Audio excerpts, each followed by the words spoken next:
Usually when we talk about history, there's this expectation of order. We expect it to act like a perfectly stacked layer cake. Right, like you read the textbook, chapter 1 ends, and then chapter 2 just neatly begins. Exactly. The timeline is sequential. The dates are clean. You just point to a year on a chart and say, well, there it is. That's what happened. I mean, it's comforting to think of it that way. We naturally want human events to progress logically, cleanly separated by eras or regimes. But then you step into a place where the history isn't just written on paper. It's written into the landscape itself. And suddenly that neat little textbook is completely useless. Oh, totally, because you're looking at a geographical space that is basically a multi-layered collision. A site of constant historical and spiritual overwriting, which is exactly what we're getting into today. Welcome to today's deep dive. Yes, we have a really fascinating one today. We are opening up a rather massive research file called the Sanxia District Cosmological Geography and History Research Archive. We're looking at the Sanxia District in New Taiwan City, historically known as Sanjiaoyang, or Triangle Search. Which is such a great name. Right. And our mission today, instead of just reading a dry timeline for you, we are going to look at this land as a series of cosmological layers. Different belief systems, economies, and peoples writing over one another on the exact same plot of land. We've actually pulled 5 distinct historical stories from this file to unpack for you. Yeah, and we're going to pull out some highly specific sensory hidden gems, things you can actually go seek out if you ever visit as a tourist.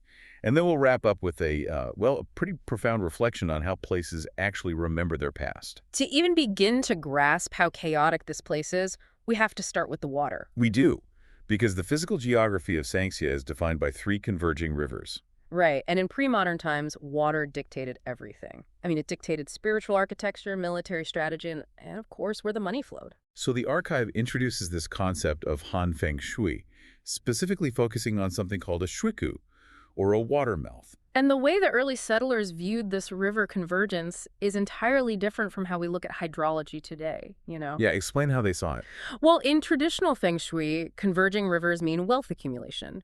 Water brings resources, it facilitates trade, it literally carries energy into a settlement. Okay, that makes sense. But the Shuiku in Sanxia has a very specific, problematic geological feature. It has a highly turbulent outward flow.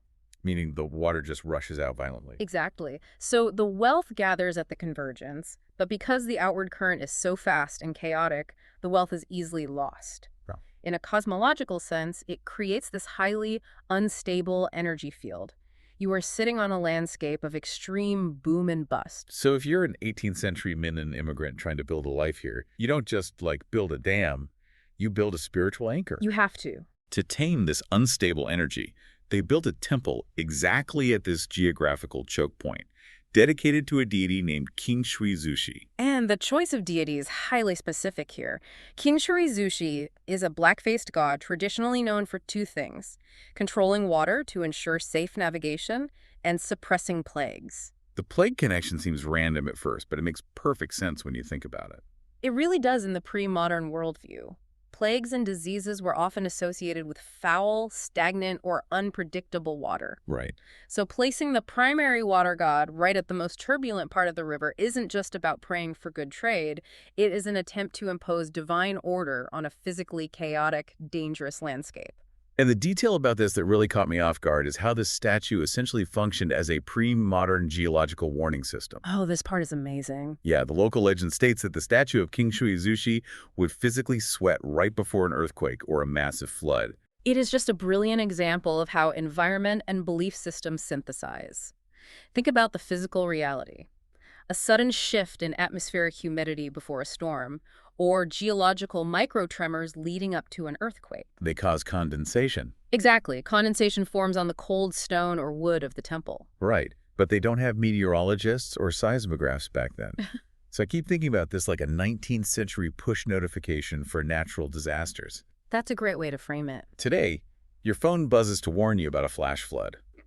Back then, the local geology speaks through the environment, the condensation builds up, and the people interpret it as their god sweating out of anxiety for the town. The statue sweats, and everyone braces themselves. It is a compelling way to look at it, but remember the limitation of that warning system. A sweating statue might warn you about the weather, but it cannot protect you from human conflict. True. And that unstable geography, those turbulent crossing rivers, eventually became a theater for war. This brings us to 1895, the year Taiwan was ceded to Japan. Right.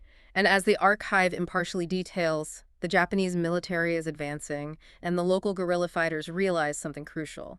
The very same turbulent waters they have been trying to spiritually tame are actually their best defense. Because the Japanese military forces found this triangular water terrain incredibly difficult to navigate, didn't they? Completely. You have these natural choke points, steep riverbanks, and swirling currents. The local guerrilla forces utilized the crossing points and the surrounding mountain ridges to mount a surprisingly fierce resistance. They used the geography as a weapon. They did, but the outcome of that battle is almost eerie.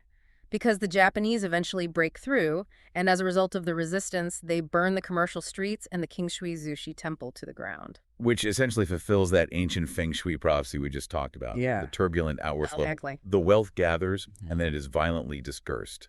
The physical wealth of the town and the spiritual anchor of the temple are both destroyed in a single devastating stroke. It is like the geography demanded a reset. And, you can still feel that restlessness in the landscape today. You really can. Which brings us to our first tourist hidden gem. If you are ever visiting Sanxia and you want to experience this geographical tension yourself, don't just walk the streets. Go to the Yuanshan Weir in the winter when the water level is low. Oh, that's a great spot. If you stand there, you can literally see the contrasting watercolors of the Dahan and Sanxia rivers slamming into each other. One is distinctly darker because of the upstream minerals. You can actually hear the gravel shifting and grinding under the water. It doesn't feel peaceful. Not at all. It feels completely unsettled. Then contrast that physical turbulence with the spiritual atmosphere. Go to the rebuilt temple during the 1st or 15th of the lunar month. The visual contrast there is striking. It really is. You have the black-faced god illuminated purely by candlelight, which creates this heavy, unmoving visual anchor in the center of the room. But all around you, echoing off the cold stone, is the chaotic, acoustic clash of drums and whispered prayers. It is the literal sound of humanity trying to pin itself down in a space that wants to wash them away. Exactly. Now, water is obviously the center of the town, but the water in the river isn't just an obstacle, it's a transport system. Right. To understand what was floating down it and how this burned-down town ever rebuilt its wealth, we have to look up at the mountains. Because the valley economy was totally dependent on the slopes. We are looking at a highly complex, cross-ethnic economy that thrived in the 19th century here. The mountain ecology provided something the global market desperately wanted: indigo. Up in the mountains, you had the indigenous tail people and some mountain farmers cultivating a specific plant called Strobilanthes cusia, or mountain indigo. And they would harvest this and trade it down into the valley where the Han people processed it in these massive dye houses. There is a deep cosmological resonance to this trade, too. In the 5 elements cosmology, the color of deep indigo corresponds directly to the element of water. And water, as we have established, corresponds to wealth.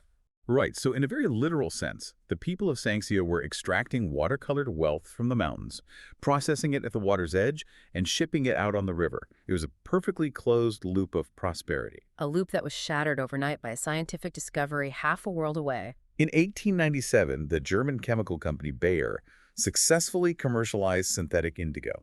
Wait, I want to pause on this. Because we read in the file that synthetic dye was invented and the local market collapsed. But how does a laboratory invention in Germany actually eradicate a century-old physical trade network on an island in the Pacific? It comes down to the brutal efficiency of supply chains. The traditional process in the Sanxia Mountains was incredibly labor-intensive. Oh, massively. We have to grow the plant, harvest it by hand, haul it down the steep slopes, and ferment it in these massive vats for days to extract the pigment. It takes immense manpower and time. And then foreign merchants show up with synthetic dye. The merchants arrive at the ports with barrels of chemical dye that is perfectly uniform in color, far easier to apply, and a fraction of the cost. So the local dye houses have a choice: switch to the synthetic alternative or go bankrupt instantly. So they stop buying from the mountains, the demand just vanishes. Overnight. I mean, the fields up in the hills are simply left to rock. The century-old Mountain Valley exchange is severed entirely within a single generation. It's tragic. But the ghost of that industry is still there. Yes, another hidden gem for you. If you walk through the narrow courtyards of Sanxia Old Street today, don't just look at the storefronts. Look down at the hand-fired 19th century red bricks. In certain spots, you can actually see faint blue dye stains permanently baked into the porous clay. And on a humid day, if you close your eyes, you can smell this specific composite scent of wet brick and rotting old wood. You are quite literally smelling the corpse of a dead economy clinging to the architecture. It's so evocative. But, the colonial government still saw massive value in those mountains. Right. The indigo market may have collapsed, but the global demand for another resource was skyrocketing, natural camphor, which Taiwan basically monopolized at the time. Camphor was used for everything from medicinal balms to the creation of early plastics and smokeless gunpowder. And this is where the history gets significantly darker. Because the camphor forests were deep in indigenous territory. Exactly.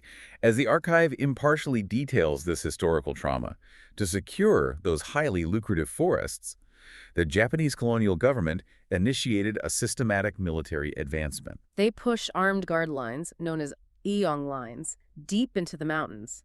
This aggressive expansion forced the Dabao Atayal group out of their traditional ancestral lands so the old-growth forests could be logged. When you read the file on the deep cultural impact of this, it is devastating. For the Atayal people, their cosmological order, their way of understanding the universe known as Gaga, is physically tied to the landscape. Those ancient camphor trees weren't just timber. They were considered the dwellings for Utuks, which are spirits and ancestors. The archive suggests we look at this removal through the lens of trauma geography. Wait, I need to stop you there. Because the text implies that this forced relocation was a unique kind of devastation, perhaps even more unresolvable than a military defeat. Yeah, it does. That sounds counterintuitive to a lot of people. Isn't surviving the conflict the most important thing? Like, if you are alive, you can rebuild your culture somewhere else. Well, that is how a modern, largely Western-centric worldview approaches geography. We treat land as interchangeable real estate. If you lose one house, you move to another. Right. But according to the framework of trauma geography, forced relocation for a land-based culture creates a perpetual, unresolvable grief. Because they lose the physical connection to the spirits. Exactly. They are robbed of the precise spatial coordinates of their culture. It is not just about losing acreage. It is the destruction of their entire cosmological interface. The interface, wow. Yeah, think about it. If the spirits of your ancestors reside in the ancient camphor trees on that specific ridge, and you are forced into a valley miles away, the physical spaces required to perform your rituals and access your ancestral memory are completely inaccessible. The interface is broken. You survive, but you cannot mourn properly. It is a total geographical isolation from your own history. And again, there is a physical echo of this you can experience today. Another sensory hidden gem for our listeners. If you hike the Dabao Creek Trail in the Manuiwan area on a warm afternoon, you'll notice you are walking through a secondary forest. The giant ancients are gone. But when the sun hits the leaves, you can still smell this sharp, cooling scent of camphor hanging in the air. A scent memory. It functions as a phantom scent of the ancient Utuks trees that were chopped down over a century ago. And when you combine that smell with the deep, echoing acoustics of the river gorge, it feels incredibly haunting. It is a landscape defined by what is missing from it. So we have seen Sanxia built by the river, burned in a war, enriched by indigo, and traumatized by the camphor trade. It is a relentless cycle of groups overriding one another. Which begs the question, how does a community actually break that cycle? How do you build something that the next era can't just erase? We found the answer in a man who decided the best defense was to simply never finish building. This brings us to the reconstruction of the Kingshi Zushi Temple, led by a man named Li Meishu. He was a Western-trained local artist who took over the temple's rebuilding in 1947. And we really have to remember the context of 1947 in Taiwan. The archive notes this is the beginning of the White Terror period. Right. It is an era of intense political oppression, martial law, and a government that was highly suspicious of local community organizing. Right. Yet Li Meishu decides this is the moment to rebuild the spiritual heart of the town. And his approach was entirely unorthodox. To maintain absolute control, he refused corporate money and he refused government subsidies. He funded the reconstruction entirely through small local donations. And stylistically, he did something entirely unprecedented. Because he had Western art training, he forced the traditional Minnan craftsmen to incorporate Western classical anatomical tension into traditional temple carvings. The visual fusion is startling. You are looking at traditional Chinese dragon pillars, but the creatures have mathematically precise flexing musculature. They look like Renaissance sculptures wrapped around a Taoist pillar. They really do. But the true genius of Li Meishu wasn't just the art, it was his timeline. Yes, the researchers in the archive argue that Sanxia suffers from something they call sacred order succession syndrome. It's a heavy term, but the concept is very straightforward.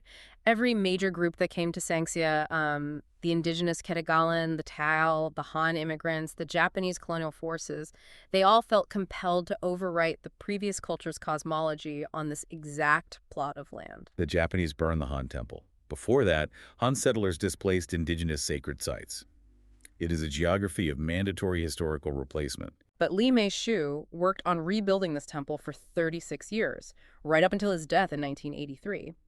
And his family continues the oversight to this day. The crucial detail here is that the temple is never declared finished. It remains in a state of perpetual construction. I keep thinking about this like a computer system that stays permanently in developer mode. Or, an app that never actually releases version 1.0. Yeah. If you just keep issuing software patches, nobody can say the software is obsolete. That is a highly accurate way to view his strategy. By keeping the temple perpetually under construction, Lane unknowingly created a protective barrier against sacred order succession syndrome. Because if the building is never finished, nobody can officially say, okay, that era is over, time to tear it down and build the new regime's monument. Precisely. A completed monument is static. It represents the past, which makes it very easy for a new regime to topple it or replace it. Right. But a perpetual construction site remains a living, breathing part of the community's present daily life. You cannot replace something that is still actively becoming itself. It resists being relegated to history by refusing to finalize its own form. The physical reality of this is stunning. If you go to the temple today, go early, between 6 and 8 in the morning before the crowds arrive. Definitely. Walk up to those strange muscular dragon pillars and run your hands over the stone. Because they were carved entirely by hand over decades, not machine cut in a factory, you can feel the distinct depth, the direction, and the physical effort of every single chisel mark beneath your fingertips. And as you stand quietly in the corridors, watching the unstable vortices of incense smoke drift through the cold morning air, it truly feels like a space that is still breathing. It hasn't settled yet. It is a powerful, tactile representation of a history that refuses to stand still and be cataloged. So, to summarize this incredibly layered journey for you, we started in the turbulent waters of a feng shui choke point, where a black-faced god sweats before the earth shakes and guerrillas fought among the rapids. You follow the wealth up into the mountains, moving through the lost aromas of indigo dye and the ghost scent of ancient camphor trees where spirits once lived. And we ended at a temple that actively resists the ravages of time by simply refusing to be completed. It is a remarkable testament to how much human triumph, tragedy, and adaptation can be compressed into one single river valley. But I wanted to leave you with one final provocative thought drawn from the very bottom layer of this research file. Oh, this is the really haunting part. It really is. We spent this entire deep dive talking about physical things. We talked about stone monuments, sweating statues, stained brick walls, carved temples, and vast forests. But the absolute foundational layer of this geography, the original cosmology, belongs to the Ketagalan Plains indigenous people. And their layer is the most elusive of all. Exactly. They left no written records. They built no grand monuments of stone or wood for tourists to touch today. The only thing that remains of their entire worldview is embedded in the name of the place itself, and a vague, invisible, spiritual mapping of the river boundaries. It leaves you wondering, in the end, when all the physical temples have crumbled, when the economies have been entirely erased and the statues have stopped sweating, is the most indestructible layer of history just the shape of the river and the names we whisper about it? It completely reframes our modern obsession with permanence. We think stone is forever, but what we build will eventually fall. How we name the water might outlast us all. Such a powerful way to look at it. Thank you for joining us on this deep dive. We invite you to look around your own neighborhood and keep questioning the layers of history beneath your own feet. Because, as we've seen today, history isn't a cleanly stacked layer cake. It's a murky, overlapping collision rushing past you in the water, echoing in the scent of the trees, and carved into a stone pillar that will never, ever be finished.